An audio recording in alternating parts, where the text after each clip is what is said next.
evening, and it's Tuesday evening here in the Kingdom, and you're very welcome to another Kerry basketball show hosted here on Kerry Sports Hub. My name is Donald Barry, and I'll be with you for the next hour or so as we will trawl through everything Kerry basketball, and we will be looking outside the county and inside the county, and we'll take a quick look at schools as well. So stay with us for the next hour, and if you want to catch up on us, of course, we are on YouTube as well, and you can catch up later on in the week. Make sure you tell your friends about us as well. Now, a new person in a new job. Basketball Ireland have unveiled their new CEO, and yesterday we sent Colleen Duffy along to have a chat.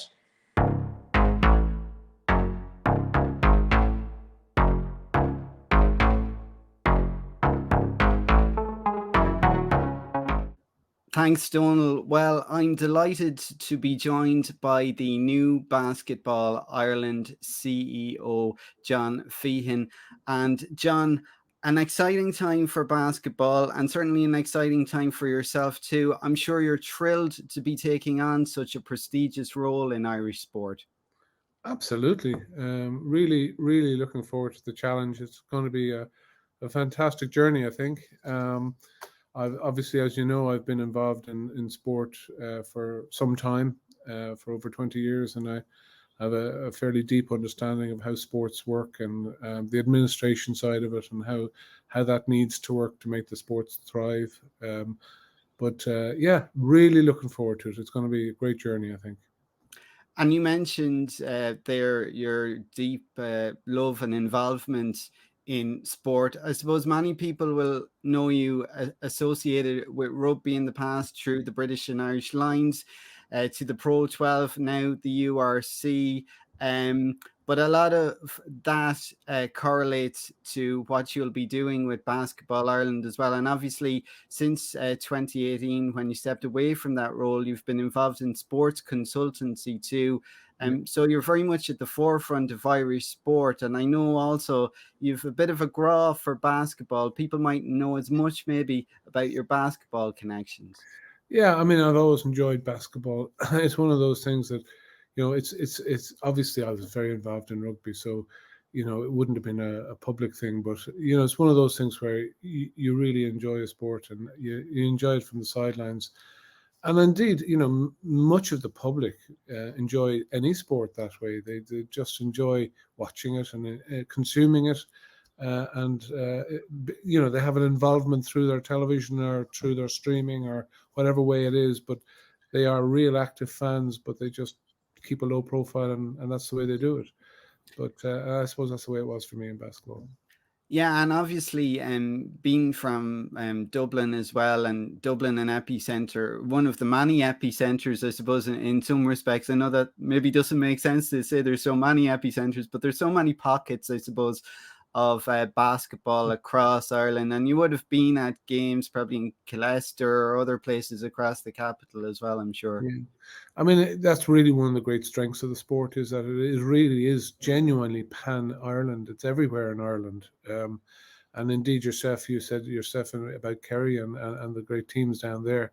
I mean, really, at the end of the day, it is, as I said, a real strength of the sport that not only have we a great geographical spread, but we also have a wonderful spread of people who play and enjoy the sport. So, we have a 50-50 gender mix. We have all sorts of social mixes involved. And we have a geographical mix. And that's all fantastic. And yes, Dublin is important, but so is Cork, so is Belfast, so is wherever, so is Kerry for that matter. And the point is that, it's everywhere. And that's one of the reasons why I think that basketball is going to explode over the next number of years. And it's great to see that you guys are recognizing that kind of in advance, Just to kind of, I suppose, get more local for a second, and we're kind of talking about different pockets, and obviously with a Kerry twist. I mean, in terms of the connection between Kerry and even the national scene, the likes of St. Mary's, Castleisland, playing in the Women's Superleague up there and having a great win at the weekend, first time ever for them. Also, Kerry coaches involved, the likes of Paudie, Fleming with the under-20 men, James Weldon, of course, with ladies teams as well on an international stage. Kerry has really fed well into the national picture too, hasn't it? Well, Kerry is so important in relation to just general sports. I mean, basketball being a good example, but there are many other examples where Kerry has shown just how fantastic, how sports orientated and sports minded they are, and some of the great players, but also some of the great administrators and some of the great coaches in any of the sports have come from Kerry, and basketball, thankfully, is no different. We have to tip our hats to the involvement in Kerry. It's a great time to be involved in something new, but particularly there feels like such a newness and freshness and a buzz around basketball. You know, we've the new rebranding and logo for Basketball Ireland, the change from basketballireland.ie to Ireland.basketball, for instance, for the website. But also too, I suppose, because basketball went so long without any games, obviously because of the pandemic, you know, the last couple of weeks, it's just been such a buzz to be involved in the sport, really, hasn't it? And I'm sure that's something you're looking forward to getting your heels dug into more, shall we say, over the next 12. Well, it's been two things. It's been a real sense of anticipation, but it's almost like torture, waiting for the torture to finish as well. We just want to get back at it, as I'm sure you do, and you understand that as much as anybody else. Yeah, we just want to get back at it, both just the players, but also the fans and the people who want to enjoy and watch the games and whatever else, and are involved in the games and have people who are close to them involved, and friends and family.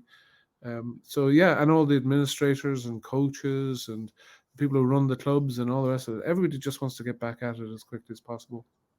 And it's great to see, obviously, there'll be schools action returning in the next couple of weeks as well. And I suppose to also, you know, stuff like, say, the Masters international teams that and competitions that was hoped to have started pre-pandemic, and just the pandemic got in the way of that. And also our teams have been performing quite well on the international stage in recent times.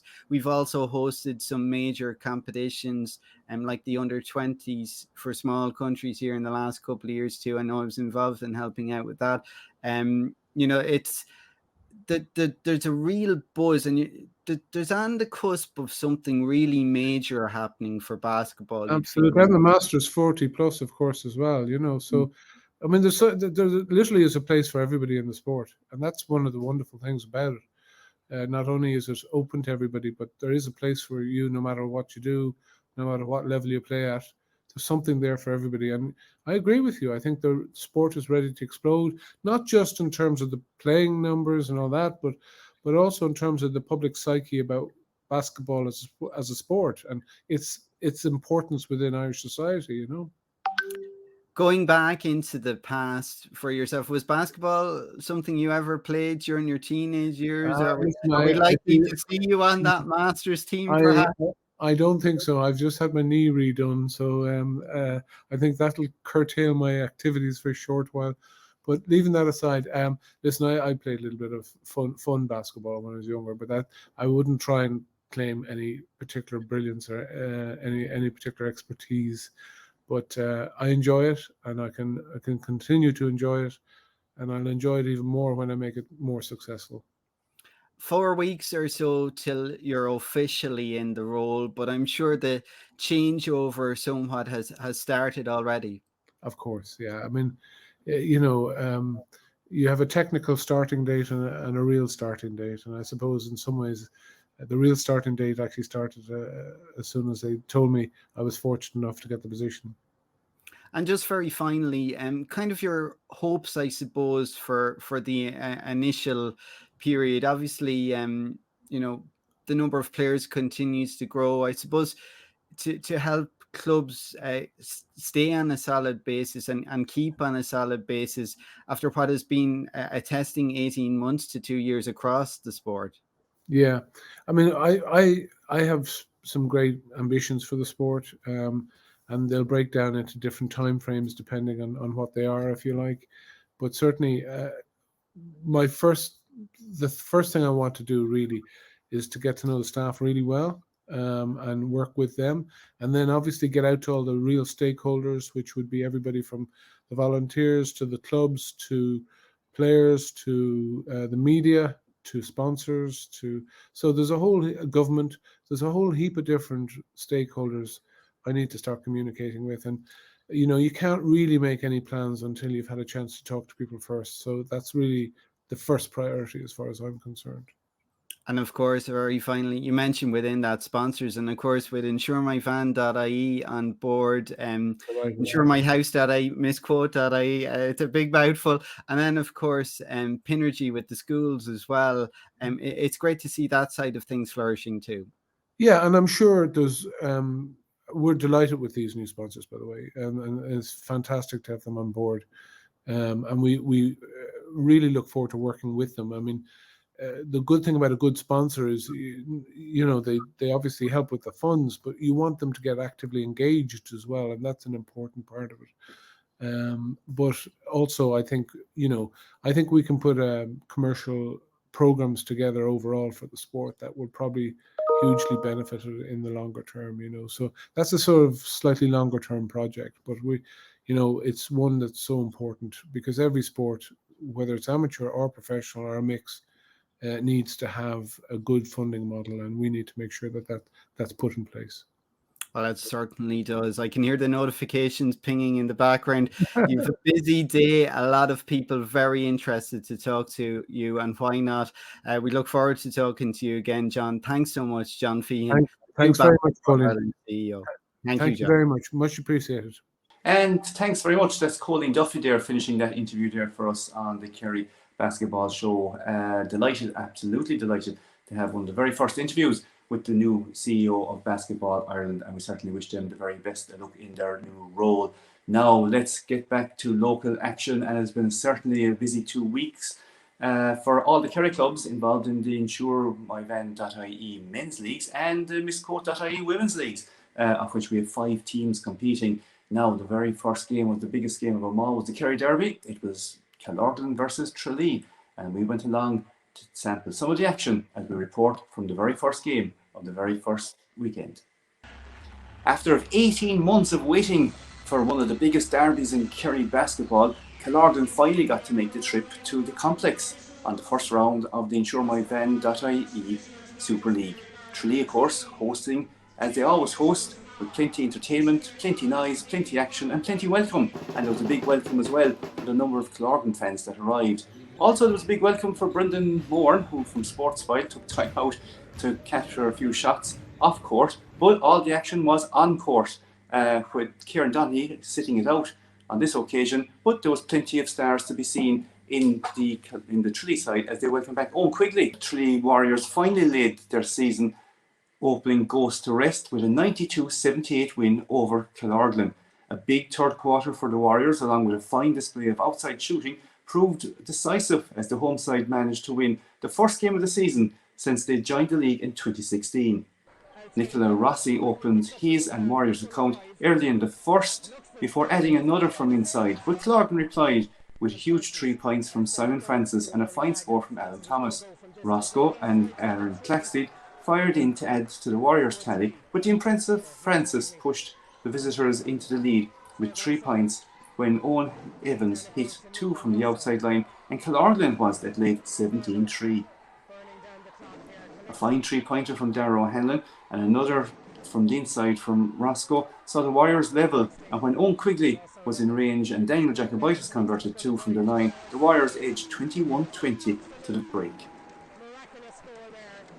The Warriors moved further ahead in the second quarter through Claxted, and despite a 3 from Killorglin's Ronan Fitzpatrick, the home side hit a hat-trick of major scores from Claxted, Rossi and Big Ron all the way to the board, and O'Hanlon followed suit. The lead was out to 40-28, but Killorglin rallied late in the half, and Francis combined to cut the lead to 40-32 at the long break. The Warriors shifted up a gear earlier in the third, and a sensational run of scores from captain Fergal O'Sullivan and Ron Elkinas laid down the gauntlet to Killorglin as the home side pushed their advantage 52-37. However, the visitors' renowned resilience shone through late on when player coach Declan Wall hit 2 scores to cut the gap to 68-57 as the sides turned for home. The Warriors faithful straightened up in their seats when the relentless Simon Francis hit a huge three and another from inside early in the final quarter to cut the gap to just 9. However, back-to-back threes from Rosso and Claxey and scores from Quigley and Claxey again eased the Warriors back into the comfort zone. But once more the Killorglin men rallied through O'Connell, Arigna, Thomas and Medina and left just 10 between the sides with 3 minutes on the clock. Warriors captain Fergal O'Sullivan then capped off a fine display of 3-point shooting by firing another 2 threes, and Claxey finished the game on a high with 2 further scores of his own to ensure that for the first time in their short history in the Super League, the Warriors would claim a home win in the opening day of the season. And after all the excitement was over, we caught up with Warriors coach John Dowling. But first we spoke to player coach of Killorglin, Declan Wall. Yeah, I suppose initial disappointment. I suppose I felt we should have been better defensively in the third and fourth quarter. That kind of hurt us. Disappointed our bigs kind of got in foul trouble very early in the third, and that hurt us. I think Rosso kind of hurt us inside. That gave a bit of a lead going into the fourth.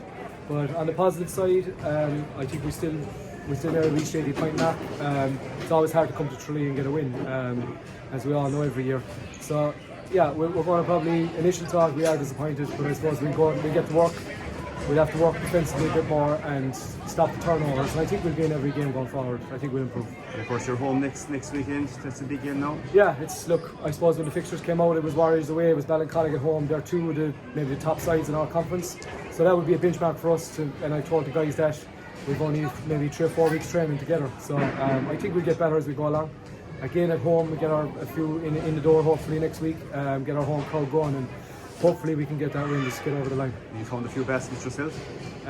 Just lucky ones, I'd say. Alright, best luck. Good luck next weekend. Thanks. John, you got dressed to the occasion. First win, fantastic. Yeah, absolutely. It's massive. Again, look, it's an advertisement for Kerry basketball, isn't it? I mean, Killorglin gave it everything. We gave it everything, and we just seemed to come out. We just had a little bit towards the end, but look, we're very, very happy. 60% capacity. It felt like 100% capacity. So we've never won the first game. So we'll mark that one down for the first time. So we're delighted, yeah. That's one off the bucket list. A very cagey first quarter, 2021. You put a bit of maybe more into it by half time, up by 8. Those 4 3-pointers were huge, though. Massive, absolutely huge. And look, we were 4 from 18 in the first half, but we were getting open looks, and we knew that we just got enough of them that we would be thereabouts. So I mean, 1, 2, 3, 4 in a row. That's a backbreaker, So we're just delighted with the lads. We've 17 fellas trained, as I said to you before, so it's going to be trying to get them in and out and stuff, but a game against Killorglin is always going to be close. So look, we're delighted. Hopefully we can start getting fellas back healthy again, because Quigg's carrying an injury, Daniel's carrying an injury, so it's like everybody, we've been a long way off for a year and a half. That's what's going to happen. But look, we're 1-0 now, and all we're focused on is Mike Cullen next week. And finally, I suppose it was a debut night for you, but it was also a debut night for Keelan Crowe. He came on, got a great rebound, got a foul against him as well. That's great for him as well, isn't it? Yeah, it is. Look, and as I said, we'd love to get more in, but look, our target is to be thereabouts towards the end, but also to make sure the young fellas get what they deserve. And Keelan's been flying in training. Probably could have played a little bit more. The foul trouble with Aaron kind of made us with a bit bad matchups for him, so you don't want to. But we're delighted with Keelan. We're delighted with all the young fellas. They're going to be the future. We're going to be here for 10 years with those kids. Okay, thanks very much, John. Thank you. Thank you. And that, of course, was Declan Wall and John Dowling. And of course, John Dowling was a very busy man. 12 hours after that game, he welcomed baby daughter Ariana.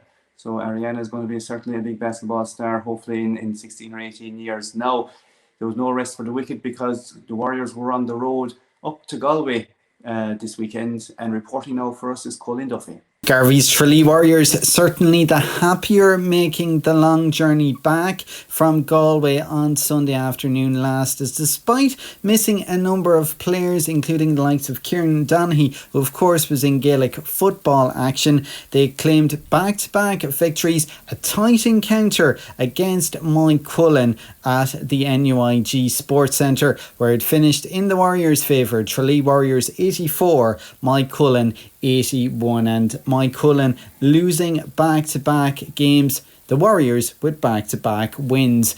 Certainly an impressive display right throughout from the Warriors, including their new star Aaron Clackside, who of course once again led the scoring. He finished on 31 points. Fergal O'Sullivan with 17, and player of the match James Fernan with 10, also playing vital roles in this win. At the end of the first quarter, it was 27-24 in the Tralee side's favour. An entertaining opening quarter. The sides level on 4 apiece, 9 apiece, 19 apiece, 17 apiece also, but it was the Warriors who finished that quarter the stronger and were 3 points ahead.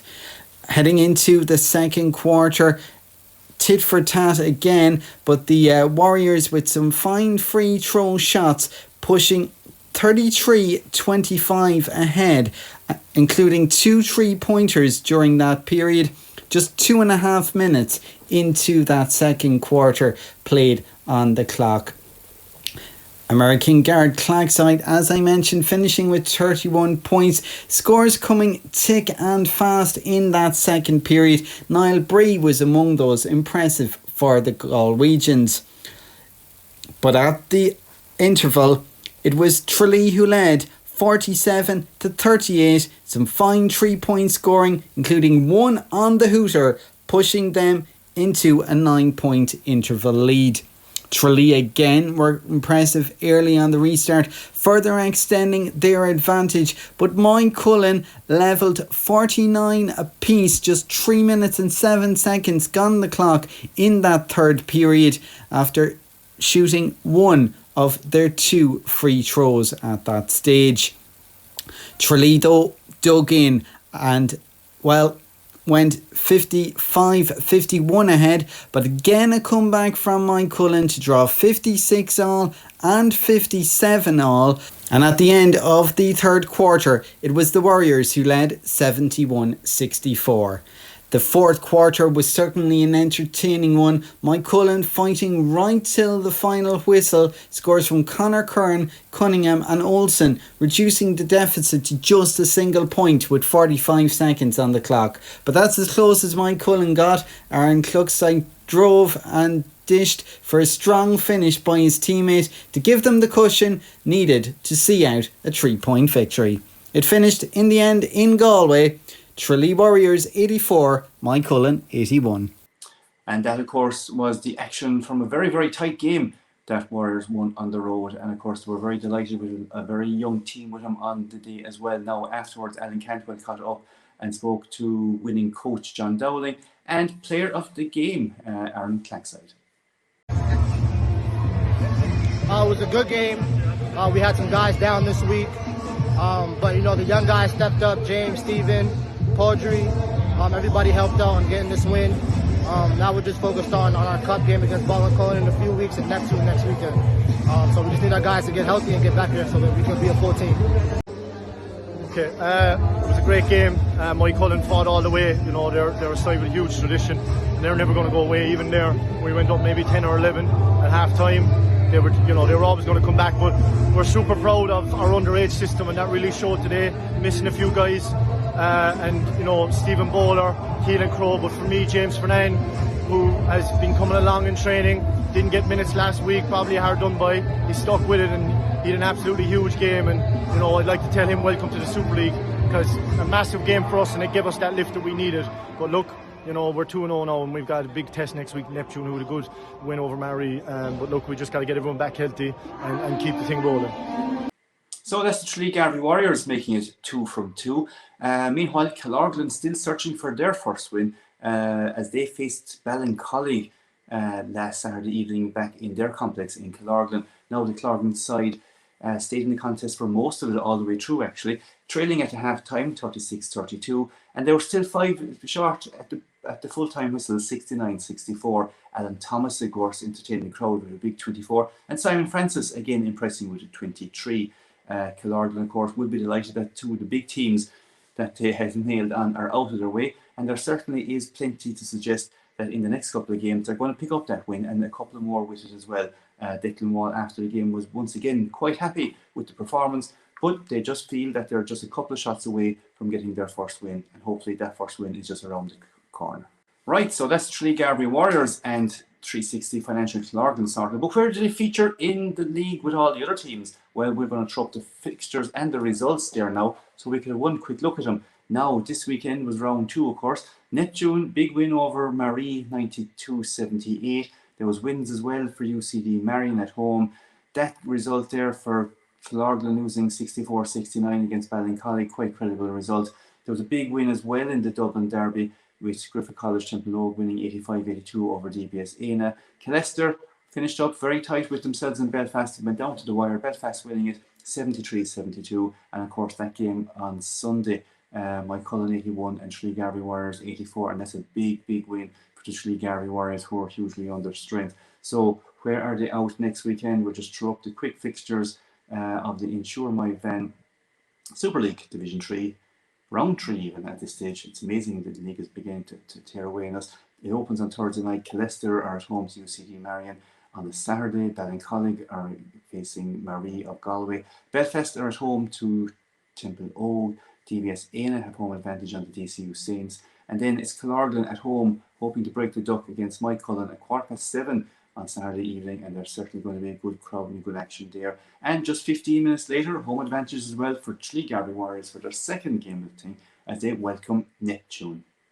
Now, turning to Division 1 action, and Killarney Cougars and Killarney Scots Lakers, two Killarney teams in Division 1, both of course waiting for their first win with 2 defeats in their opening games. Now, Cougars, in what was their first ever game in the National League, newcomers Killarney Cougars came up against a strong UCC Demons outfit in the Prez Gym in round 1. The Cougars started well, and trees by Conor Flynn and Conor Mahoney contribute to a nearly 14-11 lead. However, they fell behind 45-30 at the half, but a strong third quarter, which included trees by Flynn, Justin Chuso and Mark O'Shea, helped them cut the deficit to just 5. But Demons regrouped and resumed control thereafter, eventually running out 87-59 winners. And it was on to this week. Cougars were on the road. They headed to Limerick. They travelled to take on Limerick side Limerick Sport Eagles. And what a thriller this contest was, with the home side having to come behind with a strong finish to lead Cougars by 4 points, entering the final minutes. In the end, 21 points by Eagles American Manny Payton was enough to bring his tally to 43 points, which saw them win out in the end 94-86. For Cougars, Justin Truson with 22, Mark Green with 21, Mark O'Shea with 20, and the veteran Andrew Fitzgerald putting in a strong showing, certainly suggesting that Cougars are getting closer to that first win. So that is Cougars now. Just across the town, Scots Lakers are also searching for their first win, having tasted 2 defeats, with 2 very promising performances as well for them. Having lost out in round 1 to Limerick Celtics, it was back on the road for Scots Lakers, as this time they headed to Cork to face Father Matthews. Still, there was plenty positives to be taken from that round 1 game, as Jarlath Lee's side laid 86 points to 79 late in their first game, but faded out to lose on a scoreline of 111-104. Now, while last weekend's game with Limerick Celtics was a free-flowing shootout, round 2 clash with Father Matthews in Cork was a more abrasive affair and physical one. The home side, using the obvious side advantage, set about their task in an intense manner, and the Lakers found it difficult at times to live with constant pressure on every pass and shot. Everything had to be inch perfect, but unfortunately all too often in the first half this was not the case. The second half was a big improvement on the first, as Father Matthews shot into an early 17-4 lead before a mini revival led by Senan O'Leary and Ben Miller got things tighter. With the score looking a bit healthier at 20-11 near quarter's end, it looked as if St. Paul's had weathered the storm, but between the closing moments of quarter 1 and the opening moments of quarter 2, Father Matthews went on a 10-0 scoring run to take the lead 30-11. This in truth was probably the most crucial period of the game, as that cushion was always there for them. But credit where it is due, Lakers displayed, and not for the first time this season, likeable spirit. The strength of Mark O'Shea, allied to good baskets from Jamie O'Sullivan and Miller, again cut the deficit in half. But this only served to awaken the home beast, who went on to score another scoring burst to leave them half-time leaders 45-24. As mentioned earlier, Gooda found the opening half tough, but he attacked the second half with gusto, accounting for the majority of his 29 points in this period, as coach Jarlath Lee tried different combinations on the floor in an attempt to eat into the lead. This afforded Dinas Varkulis and Keelan Houlihan alongside Lurkin Keane to get more game time, and at one stage the gap was back to 14. But this was as close as it was going to get, as the imposing Father Matthews team, led by Jonathan Garcia, David Murray and Jack O'Mahony, started to slot home some energy-sapping three-pointers. With the race run, it afforded the Lakers bench some game time, and undoubtedly the highlight of the evening was the first National League point scored by young guns Jason Lee and Daniel Carroll. And that, of course, was St. Paul's Lakers. They're waiting for their first win as well. Now, let's take a quick look at the roundup of the fixtures for those, and let's see what's ahead for both Killarney teams in the fixtures. So, let's recap on the InsureMyVan.ie Division 1 results, and let's have a look ahead at the fixtures. Now, big win there for IT Carlow over Portlaoise, 92-83. There was also wins there for Tolka Rovers, wins for Abbey Seals Dublin Lions, a big win as well for Malahide, and there you have the confirmation, Limerick Sport Eagles 94, Killarney Cougars 86. There was a big win for the All-Stars in Sligo, 103-48 over LYIT Donegal, and there you have, bringing up the rear, is Father Matthews with that big win over Scots Lakers 78-64, and on to the fixtures. What is ahead of them? And Scots Lakers are on the road. This time they are travelling to Carlow for a 12:30 tip-off there on Saturday the 23rd. And we also will be following Killarney Cougars, who will be at home against Portlaoise Panthers at 7:30. And that, of course, will be the game that we will be featuring in our next programme. So that's all the men dealt with. Now we have one big team, Garvey's St. Mary's Castleisland in the Super League. Now they took a bit of a hiding last week, as Liam Cullity said, and he was looking for a big performance as they faced Father Matthews at home in the complex in Castleisland. And we got some of the action. A week on from their heavy defeat at the hands of Dan Meyer in their opening MissQuote.ie Superleague, Liam Cullity's Garvey's St. Mary's Castleisland team went in search of a solid hometown performance. What they got was much more than that, as they secured the club's first ever win at this level. More than that, it was both measured and deserved, as they ran out 15-point winners on the back of a strong defensive performance before Leslie Davison added the magic spark, ending with 27 points and provided for many more for her teammates. Having coughed up plenty chances at the basket to get the game's opening score, it was the away side with Shannon Brady who popped up for the first two of the night. Lorraine Scanlon, who had an impressive opening quarter hitting 7, got the St. Mary's on their way, but they still trailed 8-3 after 4 minutes. A great layup by Denise Dunlea and another fine basket by Scanlon kept them in sight, and despite Grania, Dwyer and Brady hitting several more baskets, it was a fine three-pointer by Trish Byrne that saw Father Matthews ahead at the end of the opening quarter, 18-14. Paris McCarthy, Deirdre Gainey and Maeve Barry held back the Father Matthews offensive tide in the opening half of the second quarter, but their failure to convert on the other end saw them fall further behind 26-18, with 5:25 left on the second quarter clock. Then finally the baskets began to drop for the home side, Gainey, Scanlon, Davison with her first points of the evening, and despite Shannon Brady getting another 6 points in the quarter, St. Mary's outscored their opponents 9-2 in the closing stages to give them a 33-32 half-time lead. Midway through the third, and it was still just a slender 43-42 lead for St. Mary's, who were now sniffing a victory as Liam Cullity's side appeared to have a little bit more in the tank. As Father Matthews tired somewhat and ran into foul trouble, St. Mary's were on a streak from the free shots, with Davison leading the way. By the end of the third quarter, they had taken control, leading 51-47. Davison created havoc in the final quarter with a perfect pair of three-pointers to move the gap to 10 points. She became provider for Emma Sherwood before Gainey added another from the free throw line, as well as another fine basket of her own. And with just 2 minutes and 56 on the clock, they were 67-54 ahead and comfortably managed to see out the final minutes with some tenacious winning rebounds from Scanlon and Barry proving dominant. So that was a report on the St. Mary's winning their first ever Super League match, and afterwards we caught up with Liam Cullity, coach, and first we spoke to Emma Sherwood, team captain. Emma and Liam, you needed a big result after last week. This is certainly a big result, Emma. Yeah, massive. We knew when we come to the home venue that we're a different team. We're just dogged here. We just know how to get the tough rebounds, and that's what won the game. It was our defense won it by a mile, and it got us running, and that's what we're best at. And we get out and we run, and we just kill people with our fitness, and with our athleticism. So that was it. That's what won our game tonight. Liam, you were slow starting, but you stayed in the game, particularly in the first quarter. Yeah, we got massive minutes there in the second quarter from off the bench. Barry Paris came in and really just gave us loads of energy and pushed us on, and we went, I think, from 7 down to 1 up or 2 up at half time. So they were huge minutes, and we took our beating last weekend, and it was probably necessary, to get that kind of a, here you go now lads, this is where you need to be. And we really upped it in training this week. We had a great week of training, and to put into practice from what we worked on in training into game is very pleasing. And then you have a couple of Super League wins behind you with Leicester. What's it like to win with your own country? Oh, it's fantastic. It's just, and to see all the people out again, it's just brilliant to see everyone out playing basketball, out supporting us.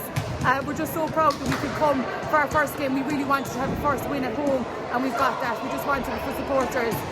But I'm so proud of all the girls. Everyone stepped up. It's another level from the National League, and we've just proved that we're able to do it against one of the top teams in the league. So if it gives us nothing, it gives us confidence in ourselves, and just that we know that we deserve to be in the Super League, and that we're well able to take part and to compete. Finally, Liam, you've got 1 win. You're looking for your second one now straight away. Of course, yeah. We have 2 games next weekend, so there's 2 opportunities there straight away. But no, look, next week's a tough one. I think we're in Dublin on Saturday, and then we're home on Sunday again, something like that. So look, we look forward to the challenge. This is why we're here, and this is why we're playing at this level. Every game is going to be a massive challenge, and we're up for it. So drive it on. Delighted Liam Cullity ending that report and going in search of his second win. And he'll get plenty of opportunities, and we'll have a look at the fixtures there shortly. But just a quick recap on the results. St. Mary's, of course, with that win on board. But there was also wins for DCU Mercy, 42-38. A big win for Leicester, 91-63. There's confirmation of that fine result for Team Garvey's St. Mary's, 73-58 over Father Matthews. Brunel, of course, 77. And Glenmire, 86. Victors last time out over St. Mary's. And of course, bringing up the results there is a fine win for Waterford Wildcats, 73-61. Now, next weekend is going to be very, very busy with a double round of fixtures ahead for St. Mary's. And on Saturday, the 24th at 2:30, they are in Dublin. They're playing DCU. And then, if you want to get out and get supporting them at home in Castleisland at 3 p.m. on Monday, Bank Holiday Monday, today, really they deserve a bit of support. Great crowd there the last night, but it'd be nice to see a few more when they take on Trinity Meteors, and hopefully they will get their second, if not their third win of the campaign. And the very best of luck to them out there in Castleisland as well. We'll be keeping an eye on them, and of course we'll be keeping an eye on all the other 4 teams throughout the year and our next shows and programs as well, and wish them all the very best of luck. And as we say, get out, get supporting. They can certainly take a few more seats in each of these venues, and they'll be delighted to have you. Now, there was some disappointing news for basketball fans, and of course especially those basketball fans at Christmas time, with the news this weekend that the St. Mary's had to make a tough call on the Christmas Blitz regarding their 51st annual Blitz, of course, which is absolutely amazing. But it has been cancelled. It will not take place. It's quite disappointing. So let's have a look back at the last senior winners of it and some real new fans of it. Winners, Colin, that was well worth it, wasn't it? It is, yeah. I've never played in the tournament before and heard all the rumours about how great it was, how intense it was, how big a crowd it was, and lived up to all expectations. A fantastic game for the crowd. One of the men that really lived up to expectations was Remy here beside you. Remy had a great game. Remy, congratulations, MVP. That was pretty good.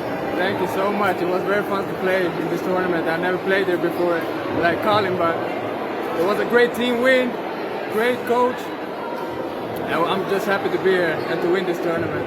You got off to a massive start, Colin. 7-0 after a couple of seconds even on the clock. Garveys were always going to come back, but you know what? You held your nerve throughout that game, to keep ahead of them when you needed to. Yeah, look, we've been in a lot of close games this year, so that worked for us. We know that we can get Ramy and Alan the ball and let them make decisions, and we live or die by those decisions. And tonight again is one of the good ones where it worked for us. The one thing about it, Remy, the experience of the crowd. I suppose you're normally used to Killorglin. This is Castleisland. It's a blitz. It's kind of special here in Ireland. What did you first make of it? I'm sorry, what did you say? What did you make of the atmosphere here this evening? I love it. It was great atmosphere. The crowd was into it, and we like those games. Colin, I suppose the one thing about it, people have said that you're a great home team. This proves to me that you can't win the game away as well. Does this count as away? We're still in Kerry, so yeah, we'll take anything outside the complex is fine. This is a great tournament as well to work off the Christmas turkey in hand, so we're looking forward to the second half of the season. It's a great way for us to move into it. Well, Keen, super value, Killorglin, congratulations, the very best of luck to you, and keep an eye on you throughout the rest of the season. Well done, lads. Perfect, thank you. And that, of course, was Colin O'Reilly, the former Killorglin manager, winning, of course, in 2019 Castleisland Blitz. And of course, it is very sad news for the club as well that the Blitz is not going ahead. It's a lot more than just a Super League Blitz. It's there for children, for schools, for clubs, for all age groups, boys and girls, and something that really is for great days in Castleisland. But there are fantastic people out there in Castleisland, and when they will get to go ahead again in safe and sound times, I'm sure they will go ahead. And it's a big shout out to all the team out there. And of course, Donald Duke O'Connor as well. I'm sure he will be flying around the place this time of year, putting the plans in place, as well as Liz Galway and Eamon as well.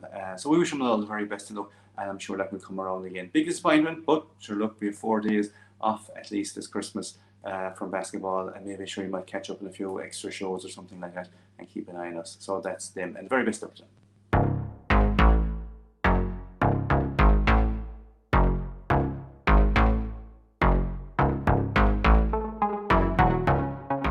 Now, earlier this month, Paudie Fleming got a new job. He was created the Ireland Under-20 men's head coach, and we're delighted to have him on the show. Paudie, thank you very much for joining us. That was really exciting news for you, wasn't it? Yeah, I suppose, look, it was the international basketball is something I'm very passionate about. I've been lucky to have been involved in it as a player. I've been an assistant coach on previous programs, and do you know what? The time felt right, threw my hat into the ring. I feel like this is a team and this is a group of kids that I know particularly well and that I can really take to the next level. Just really excited about it. But yeah, kind of excited, a little bit nervous. But I think that just reflects how much it means to me and how much the Irish national teams mean to me as well. Yeah, and I suppose before we go further on in that, I suppose maybe we'll talk about your own love of basketball. I suppose you don't become a coach without having played a small bit. When was basketball good for you? When did you ramble in as 6 or 8 or 10, and what was your club, and who were the people that kind of put you on the straight and narrow very early? Who were those people? I suppose I started playing first of all when I was 7, and I started playing on an under-11 team. And the only reason I wanted to play basketball was because my older sister played. And I couldn't understand why she was leaving the house to go to train and I to stay at home. I suppose, my formative years, who I had as coaches, I would have had Breed Kinney.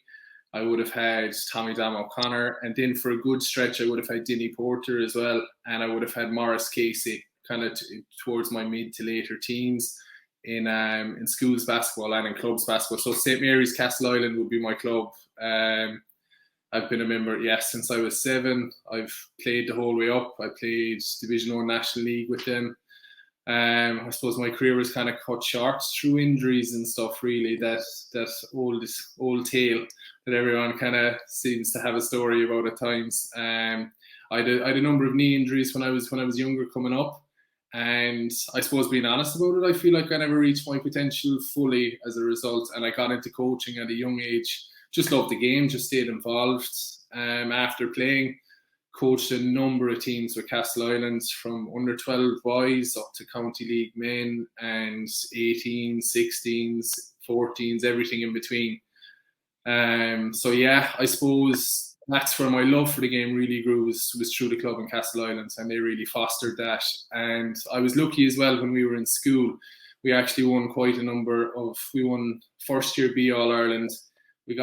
We won a second year B All Ireland the same year, even though we were in first year too. A few of us played up. Then in second year, we got to the second year A final, which was like, we played St. Malachy's from Belfast. Have the 1,100 students. We probably had 180 boys in our school at the time. We finished second. We lost by 7 or 9. But we won an under-19 All-Ireland as well that year. So I think that really just cemented, like, basketball is just a huge part of my life when it got to that stage. So I was lucky. I think the school and the club both together was really good for me. Yeah, of course, Castleisland, and of course, and they have the Blitz at Christmas time as well, which kind of throws a nice rope around it all as well, and it pulls everything together. How much did you learn, we'll say, coaching under 12 and 14 teams, particularly with your own club? I suppose, like you said, you kind of give up because, you want to be playing it, but next thing you're on the line and you're picking your 5 to go in and you're trying to get it. Did you become very tactically aware very early on in those games, or do you learn from all the mistakes you make along the way, or is that what makes you better along at the end of the day? I think the day you think you know everything is the day you hand the whistle over to someone else. Like you're always learning, even if you only picked a bunch of kids off the street and said, right, we're going to do a skill session. You're always learning. You're always picking up something, or asking yourself, like, why are they processing this information in that way? I'm looking, my background is as a teacher, so we'll say I've studied a lot of learning technologies, and my big one at the minute that I'm kind of focusing on with basketball and with school is how do kids make sense, like their sense making of how I'm trying to explain something or whatnot, and it all comes back to their experiences and how they make sense of new information.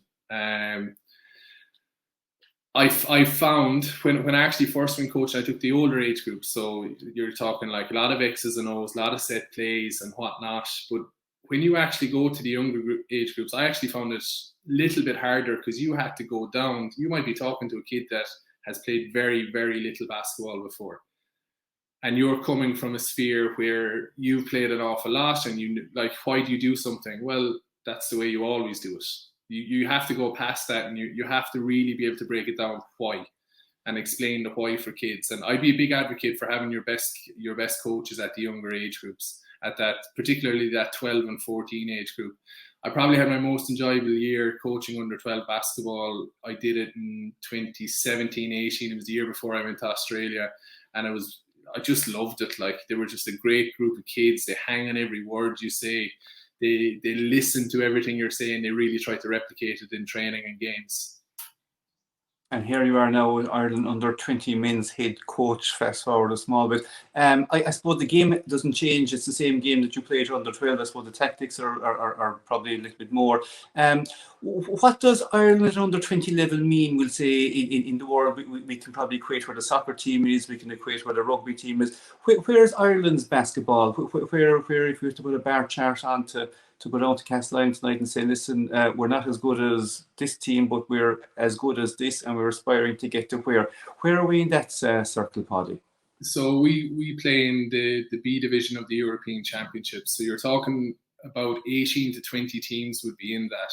And in the A division, you're talking 12 teams. So your 12 teams you're talking would be your Lithuanias, your Spains, your France, like your big countries with massive populations, or in Lithuania's case, like just a huge tradition in basketball. Common countries that we would come up against then would be the Czech Republic. We would come up against, sometimes you'd have Germany. They kind of tend to go up and down between A and B. The Netherlands,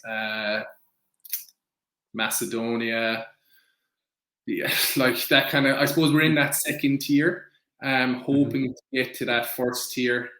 We haven't been able to make the breakthrough at a men's age group just yet.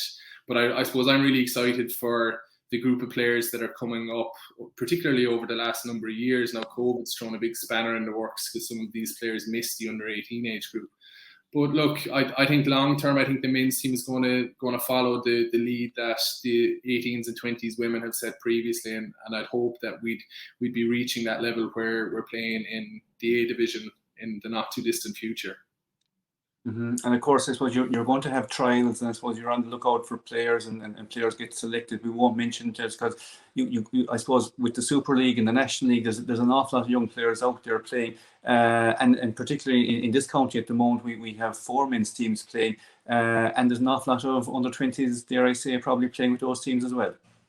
Yeah, I do. I very much see the role over the next couple of weeks, and particularly leading up to Christmas, and the other side of it is being getting out to see as many Super League, as many under 20 games, as under 20 Cup as it comes down the line, and so on and so forth, and just identify who's out there, what role are they filling in the team currently, what role do I envision they could fill for the team that I'm hopefully going to put together.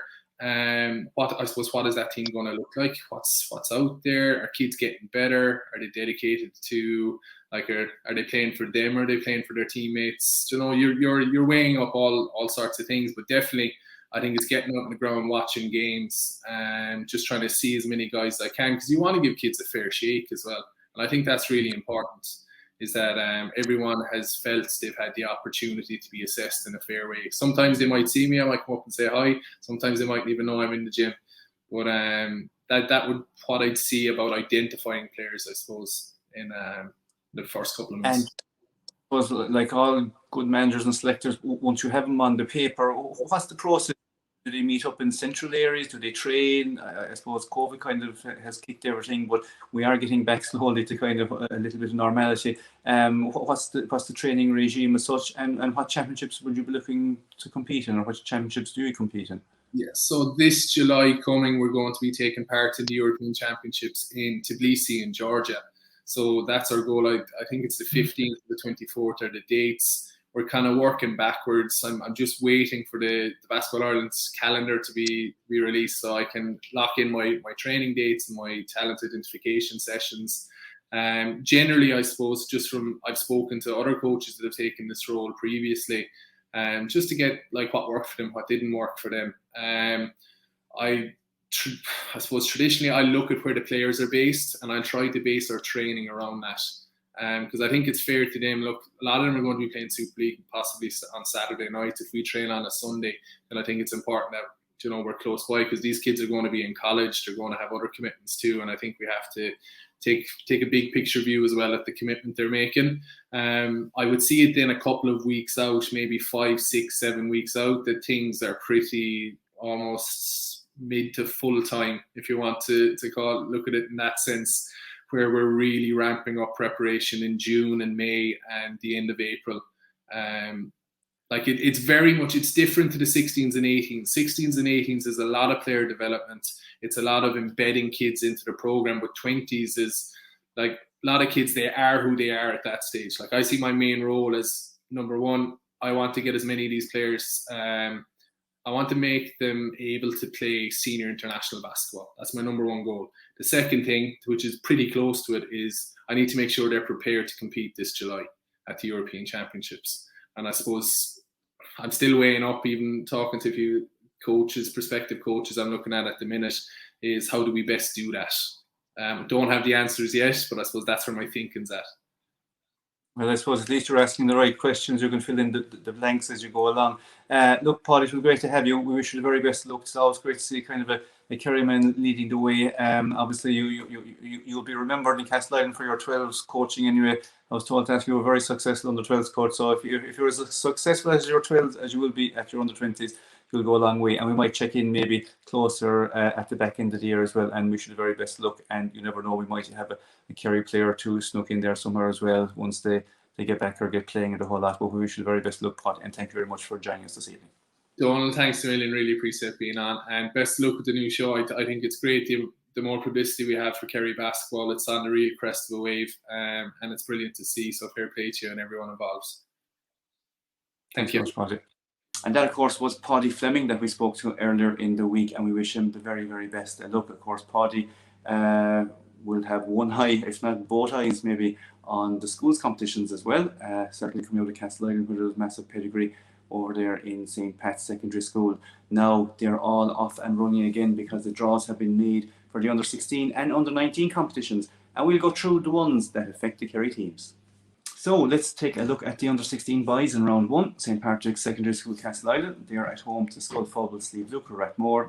It's away games for Mercy Mount Hawk Tralee as they travel to Colostra Ballaclare, and St. Joseph's College Bish will welcome St. Brendan's College of Killarney, and that's the under 16A boys. And then basically we'll have to jump on because there's no B's and C's for the boys, so it's under 19 for the boys.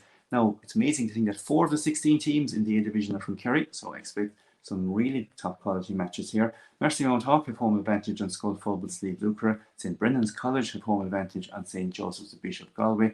And St. Paul's Uachtarard, well, they're going to be playing home advantage to St. Patrick's Secondary School in Castleisland. Moving on to the B section, just one team here, and we're robbing, of course, Cougars Joseph Abbeyfield, who have quite a number of Knocknagoshel and Brusna players as well, and they are at home to St. Munchin's College in round 1. And in the under 19 C boys, just one team here as well. It's Public School Corkagreena, and they are playing St. Michael's Rosscarbery of Cork, and that brings the under 19s. Now, turning the page over to the girls section, the under 16As, it is an away game, of course, for Presentation Secondary School Castleisland, and they travel to Gael Kalash Vera in Cork. In the other section of the girls, we move on to the under 19As. two teams here, of course, from Kerry, Presentation Secondary School, again Castleisland. They'll be travelling to Waterford to take on Our Lady of Mercy Secondary School. And an away game as well for Skull Football Sleeve Lucre, who have been drawn away to St Vincent's Secondary School in Cork. And in the under-19 Bs, girls, we have two teams in action there. St Joseph's of Ballybunion, well, they've drawn St Andrews College of Booterstown in Dublin. And it is also away for Coláiste Ida August Joseph in Abbeyfield, where they will travel to Presentation Banglestown in County Carlow. So those games will be taking place before the 12th of November, with the quarterfinals a fortnight later, and we'll keep you posted on those and all the results throughout the season. And we wish the very, very best of luck to all the players and the coaching and the teaching staff there, because schools basketball is certainly an integral part of what goes on in this county. Now, we were speaking to, of course, Paudie Fleming earlier, and of course he now is the under-20 manager. But before we get to under-20, you'll have to get on to the under-14 and under-15 team, and they are the regional academies are starting. Now, basketball have relaunched the Boys and Girls Academy programs for under 14 and 15 players in what really is a talent ID program for prospective players.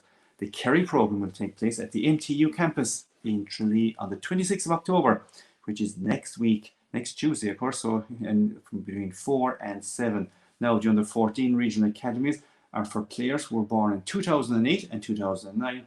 And the under 15 provincial academies are for players who were born in 2007. Now, pre-registration is essential and can be done on the Basketball Ireland website. And we wish the very best of luck to all those boys and girls from Kerry who will be attending. And hopefully we will be talking to a few of them, and hopefully we'll have looking out for a few of them in the near future as well. And we wish them the very best of luck, and a big shout out there to Conor Bruston as well, who is coaching one of those sides. A great man for spotting talent, and hopefully we will find a few more to move up, and who knows, maybe Paudie might be picking a few more later on at the under-20 level. Very best of luck to them. And before we go, we take a look at what's on our show in 2 weeks' time. Ricardo Leonard, of course, is going to feature on the big interview. And of course, we will have all the action and the results from the first round games of the National Cup. Hopefully, we'll have a couple of wins on the Kerry side.